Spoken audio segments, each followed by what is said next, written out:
안녕하세요. 오늘 2월 4일 금요일입니다. 오늘 이 금요 기도를 통해서 하나님께 영광 돌리고 하나님의 말씀을 통해서 또 은혜를 받는 시간 갖도록 하겠습니다. 오늘 함께 나눌 말씀은 마가복음 10장 1절부터 12절까지입니다. 제가 읽겠습니다. 예수께서 거기서 떠나 유대지경과 요단강 건너편으로 가시니 무리가 다시 모여들거늘 바리새인들이 예수께 나와 그를 시험하여 묻되 사람이 아내를 내어버리는 것이 옳으니이까? 대답하여 가라사대 모세가 어떻게 너희에게 명하였느냐? 가로되 모세는 이혼 증서를 써주어 내어버리기를 허락하였나이다. 예수께서 저희에게 이르시되 너희 마음의 완악함을 인하여 이 명령을 기록하였거니와 창조 시부터 저희를 남자와 여자로 만드셨으니 이러므로 사람이 그 부모를 떠나서 그 둘이 한 몸이 될지니라. 이러한즉 이제 둘이 아니요 한 몸이니 그러므로 하나님이 짝지어 주신 것을 사람이 나누지 못할지니라 하시더라. 집에서 제자들이 다시 이 일을 묻자온데 이르시되 누구든지 그 아내를 내어버리고 다른 데 장가드는 자는 본처에게 간음을 행함이요 또 아내가 남편을 버리고 다른 데로 시집가면 간음을 행함이니라. 아멘. 오늘 이 본문의 말씀은 예수님께서 어떤 그 사역적인 면에서 어떤 그 두드러지게 사람들의 눈에 띄는 어떤 그 사건이 있었던 것은 아닌데 우리에게 굉장히 또 중요한 것을 그 시사해 주고 있는 내용입니다. 겉으로 볼 때는 이 이혼이라는 것이 그 허락이 된 것이냐 안 된 것이냐 이렇게 그냥 그 내용을 보게 되면 그렇게 표면적으로 드러나는 것이 이제 그렇게 생각이 들 수가 있어요. 그런데 사실은 이 내용은 이혼을 해야 된다, 이혼도 할 수 있다, 또 이혼은 안 된다, 된다 안 된다 그런 문제가 아니라 그보다 더 깊은 뜻이 담겨 있어요. 그리고 그 깊은 뜻이 담겨 있는 것뿐 아니라 이 당시 사회적인 문제 거기서 더 벗어나서 하나님께서는 모든 사람들에게 남성이나 여성이나 모두에게 동등한 어떤 권리와 또 의미와 책임을 지우신다는 것을 이 말씀을 통해서 우리에게 시사해 주고 있습니다. 물론 그런 것이 자세하게 그 본문에 그 기록된 것은 아니었어요. 기록된 것은 아니지만 이 말씀 전체를, 오늘 본문에 있는 말씀 전체를 살펴볼 때 여기서 주제는 이혼이 된다 안 된다, 그건 좀 굉장히 초보적인 그런 문제예요. 그보다 더 깊은 뜻이 있다는 거예요. 그리고 이 말씀을 우리가 살피고 분석하기 위해서는 그 당시의 사회적인 그런 부분, 또 그 당시의 문화적인 이런 부분도 함께 살필 수가 있어야 돼요. 자, 먼저 이 말씀에 왜 이 바리새인들은, 물론 이 바리새인들은 예수님을 시험하기 위해서 온 거예요. 시험하기 위해서 예수님을 시험하고 또 넘어뜨리기 위해서 또 예수님을 좀 이렇게 궁지에 몰아넣어서 사람들에게 어떤 그 호감도가 떨어지게끔 하기 위한 어떤 좋지 않은 의도를 가지고 예수님께 와서 물은 겁니다.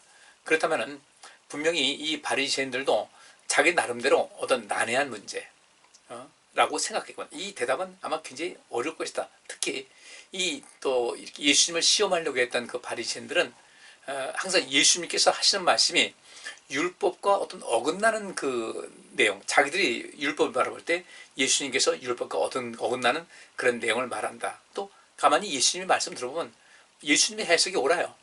예수님의 해석이 옳은데 예수님이 그렇게 하다 보니까 점점 많은 사람들에게 관심의 대상이 되게 되고 또 예수님을 찾는 사람이 있게 되고 자기들의 사람들은 점점 이제 빠져나가게 되고 이런 데서 그 인간적인 아주 좋지 않은 마음이죠. 어떤 시기하는 마음이라든지 질투하는 마음이라든지 또 자기의 어떤 그 밥그릇을 챙기고자 하는 그런 마음 때문에 하나님의 뜻을 이루거나 또 이 하나님 나라, 곧 이 세상, 곧 이 성경 자체가 이 생명에 가는 것인데 이 사람들의 생명, 사람들의 삶의 질을 높이고 그들의 생명력을 주고 그들을 하나님 앞에서 온전케 하고 진정한 자유를 주는 것에는 관심이 없었단 말이에요.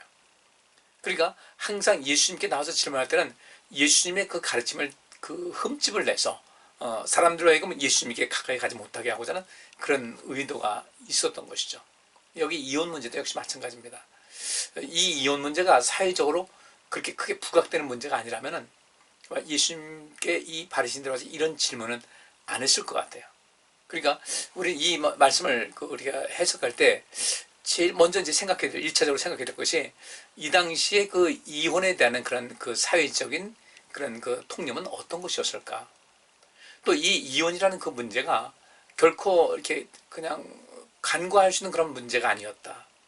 굉장히 그 어떤 사회적인 문제가 될 수 있는 그런 것이었다.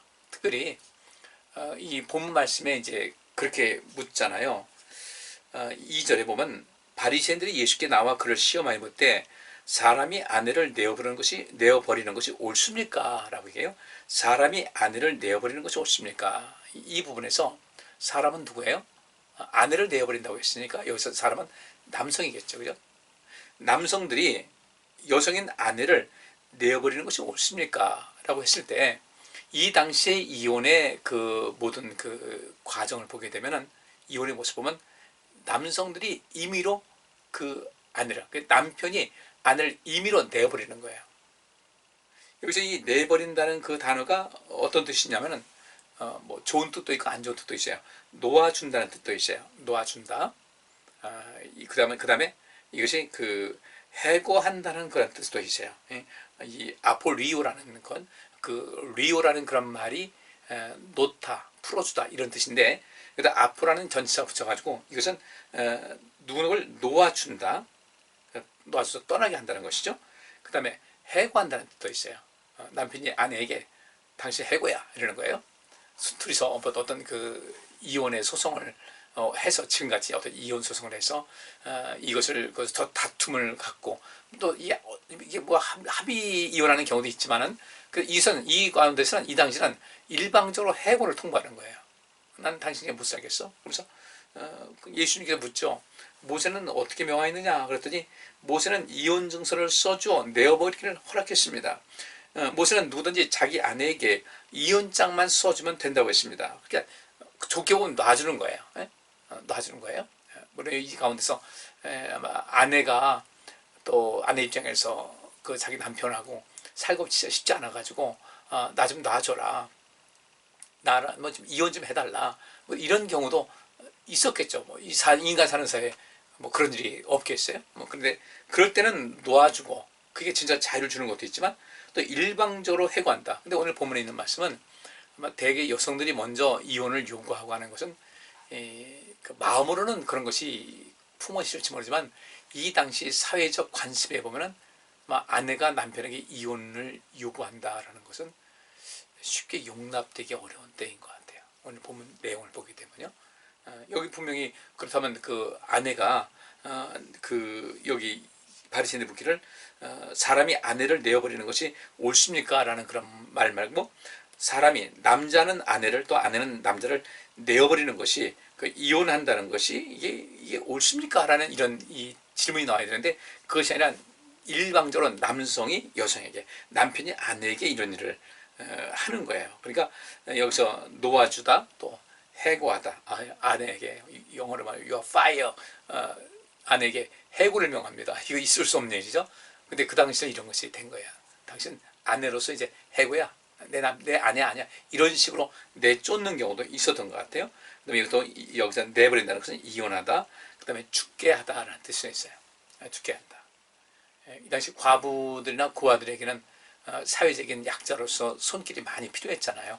그래서 예수님께서는 그 얘기를 하시고 과부들을 많이 도와주시고 또 이 고아들을 돌봐주시고 또 이 구약시대에는 3대 명절 그때 그 과부와 고아들에게 특별한 관심을 가질 것을 이야기를 하고 있죠. 성경이 그렇게 말씀하고 있는데 또 이제 욥도 그 얘기를 하죠. 나는 과부를 봤을 때 그 삶에 지쳐있고 힘들게 살아가는 그런 과부를 봤을 때 그들을 절대로 빈손으로 보내지 않았다라는 이런 이야기가 있듯이 그들은 정말 이혼하게 된다고 할 때 이혼 당한다고 할 때 삶이 굉장히 곤고할 수밖에 없는 상황이겠죠.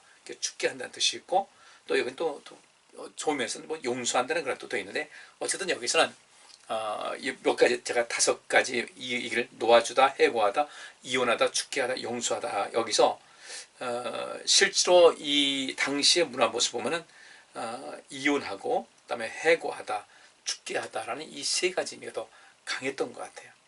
그래서 이렇게 예수님을 묻습니다. 그러니까 이 당시에도 분명히 이 이혼의 문제가 사회적인 문제로 대두된 것은 분명한데 그것이 왜 대두가 됐을까를 보게 되면은 이혼 때문에 다투고 뭐 싸우고 뭐 또 이것을 판결내는 가운데 문제 있는 것이 아니라 거의 일방적으로 남성들이 일방적으로 자기 아내를 내어쫓는 이혼 증서 하나 써주고서 자기는 합법적이다 이거죠. 그런 식으로 해가지고 버렸다. 일반적으로 볼 때 여성이 주로 버림을 받는 이런 모습. 이때 예수님께서 그 당시 오셔서 복음을 전파하실 때 이에 대해서도 언급을 하셨던 것 같아요. 그러니까 이제 예수님을 이런 식으로 이제 시험을 하는 것이겠죠. 여성의 어떤 권위라든지, 왜냐하면 남성이나 여성이랑 똑같이 하나님께서 남자도 만드시고 여자도 만드셨어요. 오늘 본문에도 그 말씀이 있습니다. 예수님께서 이것에 대해 물으시니까 약간 좀 이렇게 조금 그 결이 빗나가듯이 이야기를 하세요. 너희가 이렇게 그 모세의 율법에서 그 이혼 증서 써주면 이혼이 가능하다고 한 그것은 너희 마음의 완악함 때문에 그렇게 된 것이지, 이 본래 그 하나님께서 그렇게 쉽게 하라고 허락하신 것은 아니다라고 예수님께서 단언을 하시는 거예요. 그러면서 6절에 창조시로부터 하나님께서는 저희를 남자와 여자로 만드셨다. 이게 남자와 여자로 만드셨는데 이 남자와 여자를 어떻게 차별되게 만드신 것은 아니라는 거예요. 근데 이 세상이 그렇지 않습니까? 왜 여성들이 차별을 당한다? 요즘 세대는 좀 달라졌죠. 옛날에 그 시부 갈등이 그 좀 심각했는데, 요새는 그 장서 갈등, 장모와 그 사위 간의 갈등이 좀 심각해진. 그래서 이제 아들은 거의 그 처가에 그 뺏기는 이 상황이 돼버렸잖아요. 뭐 이런 상황인데, 어쨌든 그럼에도 불구하고 지금도 여전히 남성들은 하나님께서 창조하신 그 본래의 모습, 남성으로서의 그 역할을 할 수 있도록 하는 어떤 완력이라든지 이런 체구라든지 체고, 완력, 이런 모든 가운데서 여성보다는 훨씬 더 강하다 보니까 거의 대부분이 그렇지 않습니까? 그렇다 보니까 여성들은 자꾸 차별되고 약한 존재로 이렇게 인식된 거예요. 그러니까 약하다는 것은 바꿔 말하면 강한 자가 약함을 돌봐야 되는데, 약한 자를 억압하는 이런 모든 그 풍조가 동서고금을 악라고 계속해서 이어져 왔다고요. 그러다 보니까 이 당시에도 여성들이 그 일방적으로 차별을 당하는 그런 모습이 있었고, 이때 이혼의 문제에서 너무 쉽게 이 남자들이 자기 아내에게 이혼증서 하나 써주게 되면은 그것도 크게 배려한다고 하겠죠. 이건 뭐 다른 이유 아니라 이혼증서다. 이게 합법적으로 이혼한 것이다 해가지고 이 여성이 또 다른 남자에게 또 시집갈 수 있는 그런 길을 열어준다고 할지 모르지만 이건 거의 폭력이었거든요. 일방적으로. 근데 쉽게 내버린다는 거죠. 자기 마음에 안 들면 이혼증서 해가지고 이리 핑계 저리 핑계 트집 잡아가지고 내버린다. 근데 하나님께서 그럼 왜 모세에게 그 말씀을 주실 때 이혼증서 써주고서 이제 이혼한 것을 합당한 것 같이 율법이 기록되느냐? 그게 아니라는 거예요. 자, 예수님께서 그 말씀하시죠. 나는 율법을 폐하러 온 것이 아니라 율법을 완성하러 오셨다는 거예요. 그렇다면은 이 이혼에 관한 그 문제도 어떻습니까? 이것은 하나님께서 이혼을 그렇게 해도 된다라는 것이 아니라 오늘 본문에 있는 말씀대로 모세가 그렇게 하는 것은 그 당시 사회상에 봤을 때 얼마나 사람들이 완악했는지, 그렇게라도 해서 어떤 그 여성들이 더 이상의, 그렇지 않아도 피해를 받고 있는 이 여성들이 더 이상 불이익을 당하지 않도록 그렇게 하기 위한 그런 궁여지책이었지, 그것이 하나님의 뜻은 아니었다는 거예요. 그러고 보면 이 하나님 말씀을 우리가 연구할 때도 문자 그대로를 그대로 해가지고 모든 주변의 모든 상황 다 배제하지 문자 그대로 밀어붙이면 안 된다는 거죠. 여기 있는 말씀 보면요. 그렇기 때문에 이것이 이 당시에 이혼증서를 써서 이 아내를 내어보내는 이런 것이 이스라엘 백성들의 그 완악함 때문에 그렇게 한 것이라면 분명히 시정이 돼야 되겠죠. 그래서 이런 율법의 그 완성이라는 그런 개념에서도 아마 이 마가는 이 말씀을 더 기록했을 것 같아요. 분명히 이혼이라는 문제도 그 당시 남편들이 아내를 너무 쉽게 내버리는 이런 그 상황에서 그 문제들이 부각이 됐고, 근데 이제 예수님께서 여성들에 대한 어떤 인권이라든지 어떤 책임과 권리와 의무를 얘기하고 남성들에게도 그것을 말씀하시는 가운데 이것이 기록이 된 것 같아요. 그러면 여기서 이제 이혼이 해도 된다 안 된다 이런 문제는 굉장히 이건 뭐 너무너무 초보적인 그런 문제예요. 우리 신앙생활 하면서 그런 문제 갖고서 이렇게 다투면 안 돼요. 여기서 말씀하고자 하는 뜻이 무엇인가? 그러면 하나님께서 만드실 때, 사람 만드실 때 남자와 여자를 만드셨어요.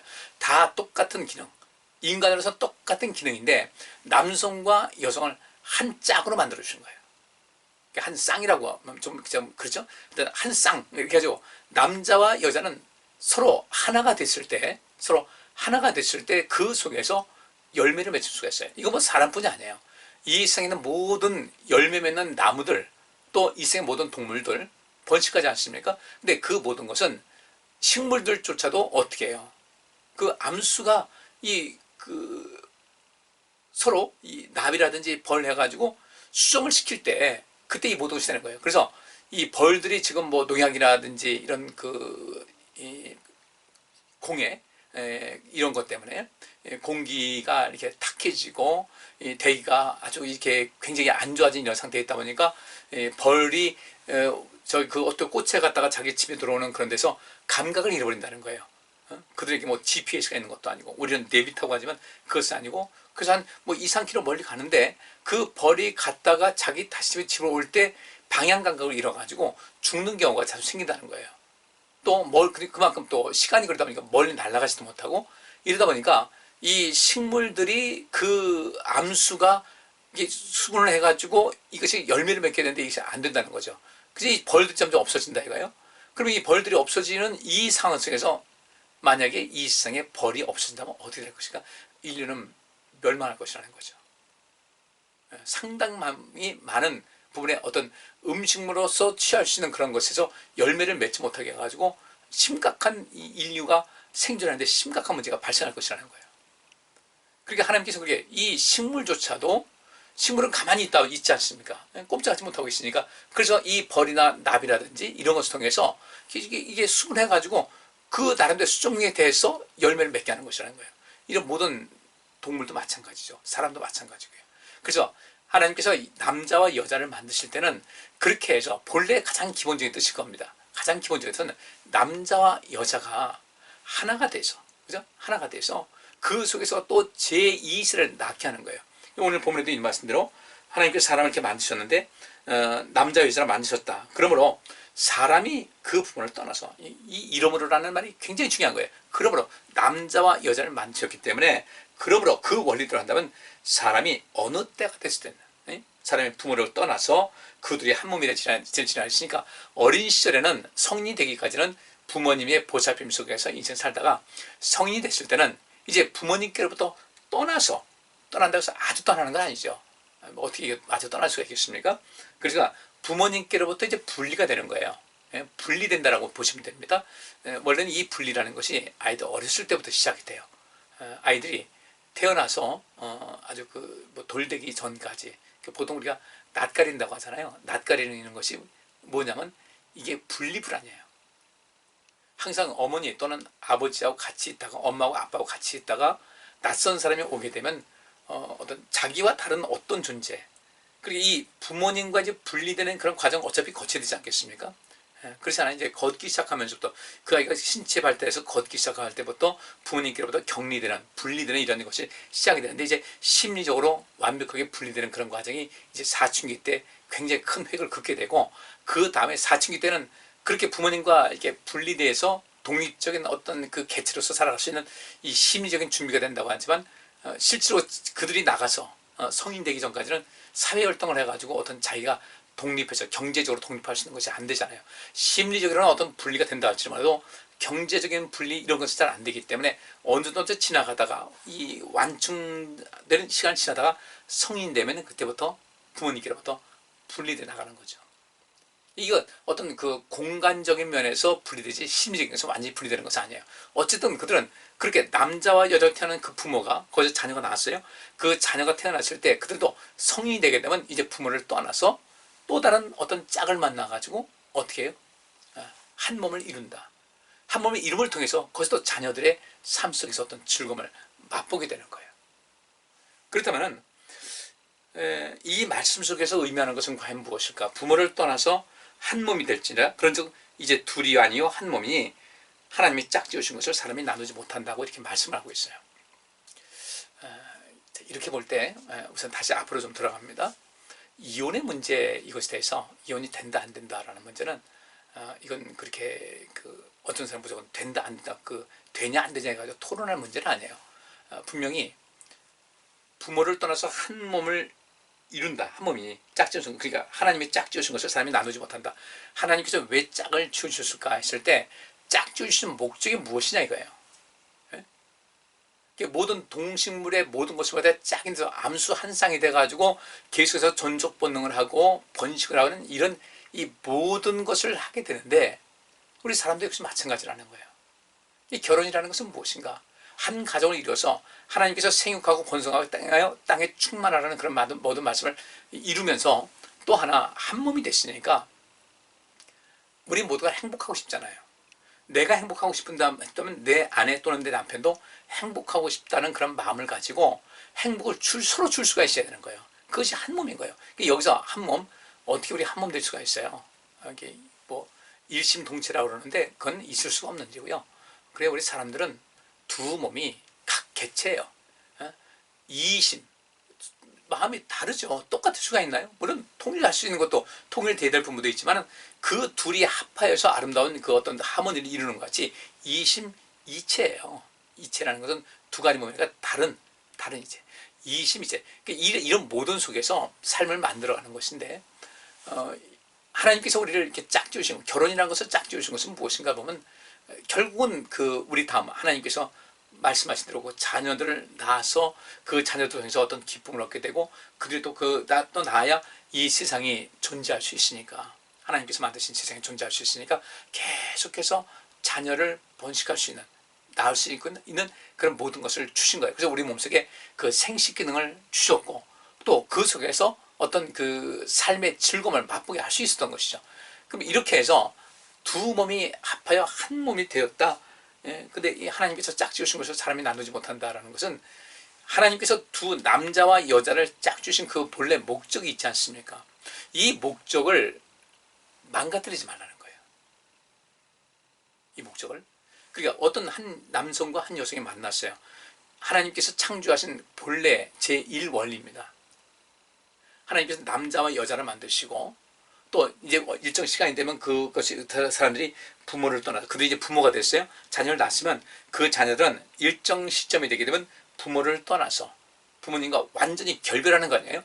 부모님과 분리되어서 또 다른 그 남자와 여성을 만나서 한 몸을 이루어서 하나님께서 사람을 만드신 그 모든 섭리를 이루고, 또 그 가운데서 서로 간에 서로 사랑하면서 서로 의지하면서 삶의 의미를 나누고, 자녀를 낳으면서 자녀를 통해서 오는 기쁨도 얻고, 자녀가 잘 자란 거 보면서 어떤 보람도 느끼고 자존감을 느끼는 거. 그렇잖아요. 우리 자녀들이 잘 컸을 때 부모님들은 좀 이렇게 어깨 으쓱하지 않습니까? 그걸 잘할 수 있어야 된다는 거예요. 그런데 이런 속에서 그런 사람이 태어나서 이 남자와 여자를 창조하셨으니까 그렇게 되는데, 지금도 무엇입니까? 동성애라든지 이런 것을 반대하면 안 된다. 차별 금지법을 만들어놨는데, 이 차별 금지법은 말도 안 되는 거예요. 물론 이 장애인들을 차별하거나 하면 안 돼요. 근데 이것을 포괄적으로 해가지고 모든 것을 다 차별한다. 동성애도 차별하면 안 된다. 그래요. 이것도 좀 심각한 문제예요. 많이 생각할 문제예요. 사람이 태어났는데 자기는 몸은 남자인데 또는 여자인데, 남자인 사람이 여성의 심성을 갖고 살고 있고, 여성의 몸을 가졌는데 남성의 심성을 갖고 있다. 참 살기 힘든 거예요. 이런 사람들은 우리가 돌볼 필요가 있어요. 그런데 다른 어떤 인간의 어떤 성적인 욕구를 위해서 동성애를 하고 하는 것을 가지고 이거 분명히 나무라야 되죠. 잘못 가는 거 잘못 간다고 할 수 있어야 되잖아요. 이름까지도 차별법 해가지고 어쩌고저쩌고 이런 이야기를 하는데, 하나님의 제1원리는 남자와 여자를 만드셨고 그 둘이 합하여 한 몸을 이루게 하셨어요. 그 한 몸이라는 것은 일심동체가 아니라 그 둘은 서로 다른 그 사람들끼리 하나 되어서 어떤 하모니를 이루는, 도로 하나 음치는 거하고 미 하나 음치는 것보다는 도와 미를 같이 딱 쳤을 때요, 음이 굉장히 더 아름답잖아요. 그렇다고 도와 미가 같을 수는 없어요. 음계가 다른데. 근데 음계는 다른데 같이 치면 더 아름답다. 바로 그런 면에서 세상을 더 아름답게 만들고, 더 혼자 있을 때보다 도는 미의 도움받아서 도움이라는 그 화음을 이루고 미는 도의 도움을 받아서 그 미도라는 화음을 얻게 된 이런 삶을 하나님께서 말씀하시는 것이거든요. 그런데 그 제1 원리를 우리는 일단 알아야 되겠다. 남자와 여자를 창조하신 목적은 한 쌍을 이루게 하는 것이다. 그럼 한 쌍을 이루는 것이고, 또 제2 원리는 무엇이에요? 제2 원리는 하나님이 짝 지으신 것을 사람이 나누지 못한다. 1차적인 하나님이 짝 지으셨다는 것이 1차적으로 남자와 여자를 만드셔서 짝을 이루어 주셨다는 그 짝 지으신 1차 원리고, 두 번째는요, 내 짝은 누구일까를 잘 선택해야 되는 거예요. 우리가 보통 그래요. 내가 여기서 그 하나님께서 내게 응답 주셨다 해가지고 만나서 처음에 행복한다 하다가 이건 이런 원수가 없어요. 그러면서 하나님께서 짝지 주셨는데 아니죠. 그래서 우리는 그 서로를 선택할 수 있는 그런 마음을 가져야 돼요. 좋은 배우자를 선택할 수 있는 그런 마음. 또 결혼했으면 나도 상대 배우자를 통해서 더 성장하고, 나도 상대 배우자를 더 성장시키면서 행복하게 하는 이런 삶을 살아갈 수 있었는데, 이 짝지어진 것을, 그 원리를 알지 못해가지고 시작부터 이 단추가 잘못 깨가지고 계속 문제를 이어가는 거예요. 첫째는 남자와 여자는 한 짝을 이루어서, 쌍을 이루어서 한 가정을 이룬다. 그리고 어차피 우리가 결혼했다 할 때는 서로 부족한 사람들 아닙니까? 부족함을 서로 메워줘야 되는데 자꾸 상대방을 탓하고 부족하다고 하게 되면 누가 좋겠으며 누가 또 그 속에서 안전한 결혼생활을 해나갈 수가 있겠습니까? 나누지 말아야 된다는 거예요. 그러면 나누지 않도록 힘써야 된다는 거죠. 저도 이제 이혼 문제 가지고 이렇게 상담도 하고 이제 또 저한테 치료도 하는 사람이 있는데, 저는 그렇게 봐요. 했을 때 이 두 사람이 정말 어떤 그 변화된 삶을 살기 위해서 노력하게 되면요, 변화는 돼요. 근데 모든 것에 상대방의 그 화살을 돌리면서 너 때문이야 하게 되면요, 이런 가정은 앞으로 하루하루를 살면 살수록 더 고통스럽기 때문에, 사실 그런 데서는 제가 좀 심각하게 남들이 어떤 이혼을 고려해야 되는 것이 낫지 않을까 싶은 생각이 듭니다. 왜냐하면 애초에 잘못된 만남이었어요. 근데 그러고 보면요, 우리 인생에서 100% 잘된 만남이 누가 있겠어요? 뭔가 부족한 만남이지만 온전한 만남을 만들기 위해서 힘을 다해야 되는 거죠. 이것이 하나님이 창조하신 원리예요. 그러니까 두 몸이 앞에서 한 몸이 이뤘다라고 할 때 그 하나된 어떤 삶 속에서 행복을 위해서 함께 노력해야 되는데, 탄만 하다가 인생 망가지거든요. 그래서 이제 재혼 가정이 있습니다. 재혼 가정이 있는데 그런 통계가 있어요. 이혼을 했는데 이혼한 사람이 이혼한 다음에 가만히 보니까 나도 잘못한 것이 있어. 상대방의 귀책 사유도 있지만 나도 잘못한 것이 있지라고, 저도 그 정도 느끼는 사람은요, 나중에 재혼을 했었든 아니면 재혼을 하고 혼자 살든 간에 그 사람의 인생은 훨씬 더 행복감이 넘친다는 거예요. 그런데 이혼해가지고 나는 하나 책임 없는데 상대방이 있다. 물론 그런 경우도 있어요. 상대방이 워낙 극심한 어떤 폭력을 행사해서 도저히 내가 살 수 없다. 내가 어쨌든 아이들과 이 가정생활을 유지하려고 하는데 도저히 이 폭력 속에서 내가 죽을 것 같아서 못 살겠다. 그래서 올 때는 귀책 사유가 상대방이 있겠죠. 근데 그런 정도 아닌데, 그렇게 한 것도 아닌데도 불구하고 모든 이혼하게 된 것을 상대방에게만 계속해서 뭔가를 책임을 전가하는 사람은 앞으로의 인생에서 행복 지수가 훨씬 떨어지게 되고, 재혼을 한다 할지라도 재혼한 그 가정이 유지되기가 어렵다라는 이런 통계가 있어요. 자, 이제 이 부분과 여기까지만 하고요. 그러면 여기서 이제 이혼에 대해서 물었을 때 예수님께서 말씀하고자 했던 것이 과연 무엇일까? 율법을 완성시키러 오셨다고 하면 그 말씀대로 우리 이 말씀 봐야 됩니다. 예수님께서, 모세는 뭐라고 했느냐? 이혼증서 써면 된다고 했습니다. 예수님께서 그것은, 모세는 너희 마음의 완악함 때문에 그렇게 허락한 것이지 하나님께서 허락한 것은 아니다. 이것이 예수님께서 이 당시까지 율법에 대해서 잘못 이해하고 있던 사람들, 전통에 의해서 이게 계속 이어져, 율법은 쉽게 남편은 아내에게 이혼장 써주면 되는 거예요. 여자들은 어떤 방어권도 없어요.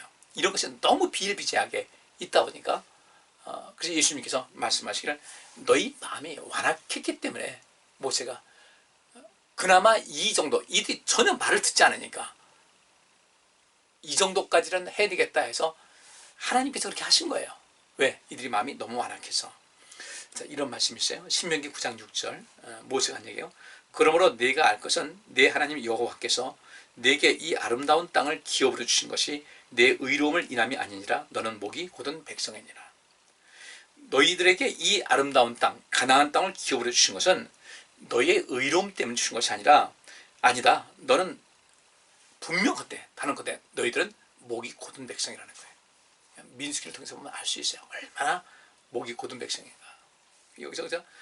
너희 마음이 완악해졌다는 그 완악하다는 그런 마음은 그 스켈레로라는 단어하고 카르디아라는 이 단어가 합성이 된 것인데, 마른 마음, 거친 마음, 싸나운 마음은 굳은 마음, 이런 뜻이에요. 아주 말라버렸어요. 마음이 이렇게 촉촉한 마음이 없어요. 말라버린 마음, 거칠고 거친 마음, 사나운 마음, 굳은 마음 때문에 하나님께서 그렇게 하신 것이다. 또 모세 이제 신명기 31장 27절에 이런 말씀이 있어요. 내가 너희의 패역함과 목이 곧은 것을 아나니 오늘날 내가 생존하여 너희와 함께하여도 너희가 여호와를 거역하였거든 하물며 내가 죽은 이의 일이라 하면서, 내가 여러분들을 이제까지 리더로서 해왔는데 내가 때로는 강하게 하기도 하고 많은 것을 했는데, 내가 이렇게 생존해서 내가 여러분들 앞에서 못을 보이고 있는데도 불구하고 목이 빳빳하게 굳어 있었는데, 하물며 이제 내가 죽은 다음엔 너희들은 오죽하겠냐 이거예요. 그렇게 이 백성들이 완악했어요. 사도행전에 이런 말씀이 있습니다. 7장 51절에 목이 곧고 마음과 귀에 할례를 받지 못한 사람들아 너희가 항상 성령을 거스려 너희 조상과 같이 너희도 하는도다. 왜 그런가? 항상 성령을 거스려요. 목이 곧고 마음과 귀에 할례를 받지 못했어요. 그러다 보니까 성령을 거스르는 거예요. 근데 또 자기가 성령 받았대. 그런 사람들이 이 시대에 너무도 많아요. 여러분들, 우리 마음을 이렇게 완악하게 하지 마세요. 히브리서 3장 7절에 이런 말씀이 있어요. 그러므로 성령이 이르신 바와 같이 오늘날 너희가 그의 음성을 듣거든 노하심을 격동하여 광야에서 시험하던 때와 같이 너희 마음을 강팍해 하지 말라. 거기서 너희 열조가 나를 시험하여 증험하고 40년 동안의 나의 행사를 보았느니라. 그러므로 내가 이 세대를 노하여 가로되 저희가 항상 마음이 미혹되어 내 길을 알지 못하는도다. 이 오늘 본문에 있는 말씀은 어떤 이 바리새인들의 이혼에 대해서 그 가정을 회복시키기 위한 어떤 간절한 마음이 아니라, 이 바리새인들도 역시 마찬가지로 그 율법에서 이혼 증서 써주면 된다라는 그 생각이, 그것이 그 율법에 있으니까 이건 된다. 근데 그 율법이 실상은 이 백성들이 얼마나 마음이 완악한지, 그저 그렇게라도 해서 방파제를 만들어 놓는 방법밖에 없다 할 정도로 이 백성이 완악한 상태이기 때문에 그 말씀을 주셨는데, 이들은 이것이 뭐 하나님께서 정하신 것이다 해가지고 자기들은 아무 문제 없는 것 같이, 율법이 주어진 데보다 지금 예수님 그 당시까지 계속해서 그 전통이 이어왔던 거예요. 그 속에서 피눈물 흘리는 여성들이 얼마나 많았겠으며 얼마나 많은 사회적인 문제가 있었을까. 예수님께서 율법을 완성시키고 오셨다고 하시더니 이 말씀을 주는 겁니다. 이혼에 대한 문제, 하나님께서 남자와 여자를 따로 창조하셨다. 이 둘을 하나 되게 하셨다. 한 쌍을 이루게 하신 거예요. 일심동체의 그런 것이 아니라 한 쌍을 이루어서 자녀들도 낳게 하시고 그래서 행복을 느끼게 하시고 이 세상에 사람들 존재해서 세상 존재하게 하시고 그 다음에 인간관계 속에서 행복을 맛보게 하시고, 이런 모든 것을 주님께서 계획하신 것인데 이런 원리가 이제 깨진 거죠. 애초부터 이런 그 원리를 알지 못하는 거예요. 그러다 보니까 이 결혼이라는 것을 쉽게 하고 남성들이 여성을 함부로 대하고 문제가 되고, 이때 예수님께서 약자들을 대변하는 입장에 있다 보니까 여성들을 향해서도 이제 계속해서 어떤 말씀을 많이 하시지 않습니까? 여성들의 위치가 상당히 두드러지게 나타나거든요. 이런 데서 그 여성들이 눈을 뜨게 되니까, 하나님 뜻이 무엇인지 눈을 뜨게 되니까 또 이것도 또 이제 어느 정도 마찰이 있었을 것이고, 이걸 가지고 예수님을 시험하려고 했는데, 예수님께서는 그들이 예수님을 시험하려고 할 때 그 시험에 예민하게 반응해가지고 너희가 나를 시험해 이렇게 하지 않고요, 예수님께서는 근본적인 그 뿌리를 건드신 거예요. 오늘 말씀도 역시 마찬가지예요. 그러면서 뒤에 이제 9절, 10절, 11절에 뭐라고 나와 있습니까? 앞에는 남자가 아내를 버림이 합당한 겁니까? 옳습니까? 합당한 겁니까? 이렇게 묻는데 예수님께서는 옳다 그러다 얘기를 안 하시고 이런 식으로 그 하나님께서 짝지 주신 것을 사람이 나누지 못한다. 그렇다고 해서 사람이 나누지 못한다고 해서 이혼은 안 된다. 이런 얘기 아니에요. 그 얘기는 정말 사람이 진전 행복을 위해서 어떤 때는 이 가정이 이혼하지 않게 되면 이거 비극에 빠질 수밖에 없는 그런 상황이 될 때가 있어요. 이럴 때는 이혼해야죠. 왜 그런가? 처음에 선택할 때 잘못했다는 거예요. 그러니까 선택을 잘할 수 있도록 우린 자녀들도 키워야 돼요. 선택을 잘할 수 있도록. 부모님이 원만한 삶을 살면 자녀들도 그렇게 원만하게 구하게 됩니다. 그러니까 그것이 잘못됐을 때는 우리가 어떻게 될 것인가 심각하게 고민해야 되는데 무조건 이건 된다 안 된다 하다 보니까 생명사역이 안 되는 거죠. 그래서 뒤에 이제 예수님께서 하신 말씀이 뭐라고 하셨어요? 우리 다 읽었습니다. 남자가 여자를 어떤 합당한 이유도 아닌데도 불구하고 내버리지 말고 여자들도 남자를 내버리지 말아라 이렇게 말씀하셔요.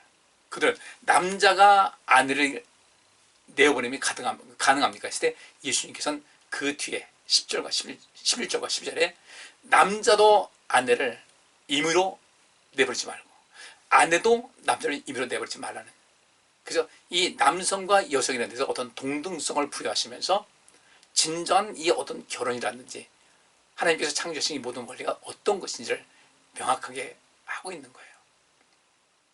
그리고 그 말씀이 이제 골로새서 보면 그 말씀 나오죠. 아내들아 남편에게 복종하라.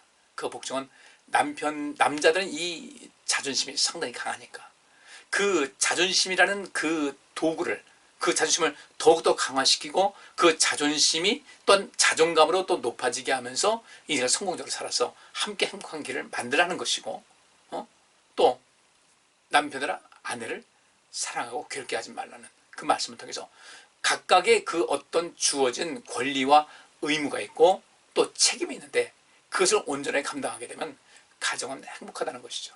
여기서 예수님께서 이혼은 된다 안 된다 이런 말씀하지 않으셨어요. 그건 분명히 케이스 바이 케이스예요. 상황에 따라서 어떤 때는 이혼이 그 가정에서 정말 필요할 때가 있어요. 근데 이혼하려고 하는 사람들은 우리에겐 이혼이 꼭 필요합니다. 아니에요. 그 가정도 새롭게 하게 되면요 다시 화합해서 잘 사는 가정들 저 많이 봤어요. 저도 상담 많이 했고 지금도 잘 살아요. 가끔씩 연락 와요. 저들 잘 살고 있습니다. 이 합하여 한 몸을 이루게 하는 이 모든 것이 원만한 것이다. 그래서 여기서 우리 이혼을 해야 된다 말아야 된다 된다 안 된다 이것 말고 이것도 우리가 생명사역의 관점에서 모든 것을 바라보게 되면 주께서 여기서 말씀하는 것이 무엇인지를 우리가 깨달아 알 수가 있는 겁니다. 이 말씀 듣는 분들은 세상 또 살 만큼 많이 경험이 있잖아요. 그 경험 가지고 이 말씀을 살펴보시고 하나님께서 말씀하신 의미가 무엇인지를 더 정확하게 분별할 수 있기를 바랍니다. 기도하겠습니다. 하나님, 오늘 본문 말씀을 통해서 우리 하나님께서 세상을 창조하시고 사람을 창조하실 때의 모든 원리를 알게 됩니다. 이 세상에서 벌어지는 모든 일들이 이 인간의 완악함 때문에 벌어지는 그 숱한 일들, 우리 이 속에서 어찌하면 나도 행복하고 또 각각의 이 가족들과의 삶 속에서 행복을 하고 세상을 행복하게 할 것인가에 대한 관심을 갖게 하여 주옵시고 우리에게 주어진 권리와 의무와 책임을 잘 감당해서 우리 인생에서 아름다운 자신의 인생, 아름다운 가족들 또 가정에서의 삶, 또 이 아름다운 이 세상의 모든 삶, 아름다운 신앙인들 교회 안에서의 삶을 누리게 하여 주옵소서. 오늘도 함께 하시면 감사하고 예수 그리스도 이름으로 기도하옵나이다. 아멘. 감사합니다. 편안한 밤 되시기 바랍니다.